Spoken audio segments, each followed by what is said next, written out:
Hindi ko pinasok. I never raped my sister. Nakahubad siya, pero nakapikit ako. Humawak ako sa leeg niya, pero walang pwersa. Mahal ko ang kapatid ko. Pagpapatuloy niya sa kabila ng yakap ko, umibabaw ako para hindi siya maano ni Papa. Pero pinaalis ako ni Papa at siya raw ang bahala.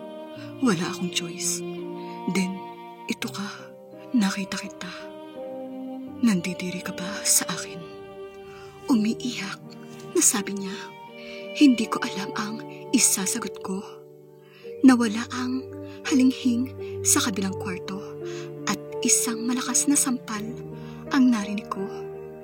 Nakita ko sa may butas na sinampal siya at sinasabunutan. Palaging ganyan ang nangyayari. Kaya minsan, mas gusto kong wala dito sa bahay para may idadahilan ako kung bakit hindi ko napagsamantalahan ang kapatid ko. Napakamot ito ng ulo sa pagkairita. Tiningnan ko si Kenneth. Tiningnan ko yung lalaking minahal ko noon. Iniwan ako nang dahil sa ganitong rason. Narinig ko na bumukas ang pinto ng kwarto. Nandun ang kaibigan ko at tumatawag. Pumasok pero nagulat. Kalaunan nang makitang nakayakap ako sa kapatid niya. Anong meron? Bakit magkayakap kayo? Ano? Meron na pa ulit? Gulat na tanong niya na agad akong umiling at lumayo pero hindi inalis ni Kenneth ang hawak ng kamay niya sa kamay ko. Pag-isipan mo, huwag kang tumahimik lang. Iligtas mo siya. Ako na ang bahala sa iba. Alisin ninyo na siya sa impyernong mangungot na ginagalawan niya. Nakayukong sabi ng kapatid ni Klein. Manahimik ka. Tumahimik ka lang. Ayaw kong madami ka dito. Kaibigan kita at ayaw kong madami pa. Nakangiting sabi ni Klein at naupo sa tabi ng kapatid niya. Tumingin ako sa kanilang dalawa. Nagkasundo sila. Hindi maitanggi. Nasaan ang papa niyo? Tanong ko. Nagbago ang ekspresyon niya at tumayo. Nasa labas. Lumabas ito ng kwarto at hindi ko alam kung saan niya balak pumunta. Ayaw kong isipin na sanay na ang kapatid ko at hanap-hanapin niya yun. Ayaw kong dumating sa puntong mabaliw ang kapatid ko. Hindi na normal ang mga ikinikilos niya. Ang pag-aalalang sabi ni Kenneth at tumayo na. Aasahan ko na may gagawin ka. Hindi ko alam na nadamay ako sa problema na dapat pampamilya lang. Ang alam ko lang, kailangan ng matuldukan, pero paano? Lumabas ako, pumunta sa kusina. Nakita ko siya. Nakita ko si Klein na may hawak na patalim. Yung mga ngiti niya na nagpapataas ng balahibo ko. Suot-suot na naman niya habang nakatingin sa patalim na hawak niya. Kinilabutan ako. Anong gagawin mo, Klein? Tanong ko at lumapit agad sa kanya. Napahinto ako nang bigla niya itinuro sa akin ang patalim at tumawa ng mahina. Agad na tumulo ang luha niya at umusbong ang galit. Habang binababoy ako ng tatay ko, siya din yung paulit-ulit niyang pagpulong na susunod ka sa akin. Kung hindi, matutulad ka sa nanay mo. Sabi niya, umiyak na. Hindi ko alam Naiyak ako habang tinitingnan siya. Naawa ako sa kaibigan ko na natili akong tahimik sa araw-araw na ginawa ni Diyos. Hindi ko alam kung bakit kailangan kami pa ng kapatid ko at ng nanay ko ang magbayad sa mga kasalanang hindi naman namin ginawa. Wala ka namang gagawing masama, di ba? Sabi ko't umiiyak na.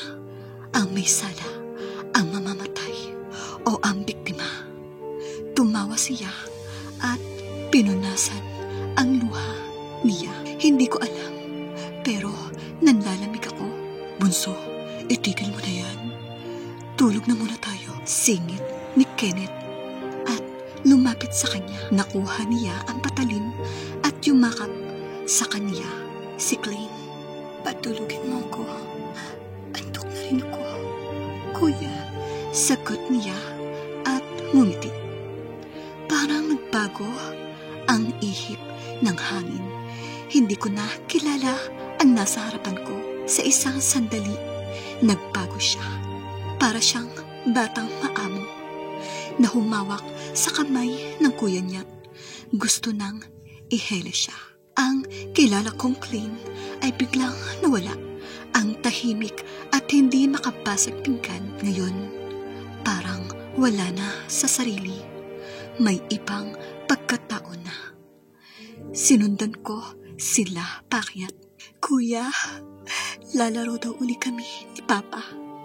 Mamaya, sabi niya kay Kenneth at tiningnan ako. Huwag kang maingay. Gusto mo bang sumali? Umiling ako agad para siyang bumalik sa pagkabata. Kanina, maayos kausap. Ngayon, naging isip bata na. Kung napansin mo, palagi na siyang ganyan. Masanay ka na. Sabi ni Kenneth na parang halata na ang iniisip ko. Nababalo na siya, sagot ko. Napahawak sa bibig at umiyak. Hindi ko alam, pero kailangan niyang maging malakas. Sagot nito at hinalikan sa ulo ang kapatid. Kuya, nandiyan na siya. Sasaktan na naman niya ako. Itago mo ako, kuya. Biglang umiyak si Klein at huminto. Narinig ko ang bukas ng pinto sa labas at pumasok siya na may ngiti sa labi. Kumain na ba kayo? Tanong niya. Kain na tayo, mga anak. Busog na po kami.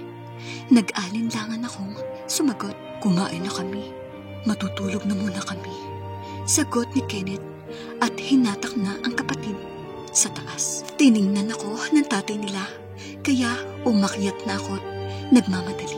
Nang makakyat na, tahimik lang si Klein na nakakapit sa kapatid niya. Humawak ako sa kaming niya at nginitian siya. Tumugon naman siya at humawak din sa kamay ko. Hindi ko pa rin alam kung ano ang magiging kalalabasan ng lahat. Natapos ang gabi na tahimik na ang bahay. Buong hapong nakayakap sa akin si Klein at natulog dahil na rin siguro sa pagod. Naramdaman kong may tumabi sa akin. Tiningnan ko yun at nakita kong si Kenneth yun. Matulog ka na, babantayan ko kayo. Sabi niya at hinalikan ako sa buhok. Hindi ko alam kung papaano, pero hindi ko matanggap. Sagot ko at niyakap ang mahimbing na natutulog na si Klein. Kinabukasan, huling araw ko na dito sa impyernong bahay na to, may nakatira na 2 anghel na nagsisilbing tigapagligtas ko't pinatatahimik ako sa katotohanan. Nag-ayos kami, naglinis ng higaan, naligot, bumaba na para kumain. Nandun na ang papa niya't nakangiti na sa kaibigan kong naka-t-shirt at naka-short lang. Tiningnan niya ito mula ulo hanggang paa at nakita ko ang makamundong pagnanasa sa kanya. Natakot ako. Simula na naman ng pamumwersa. Maayos ngayon si Klein.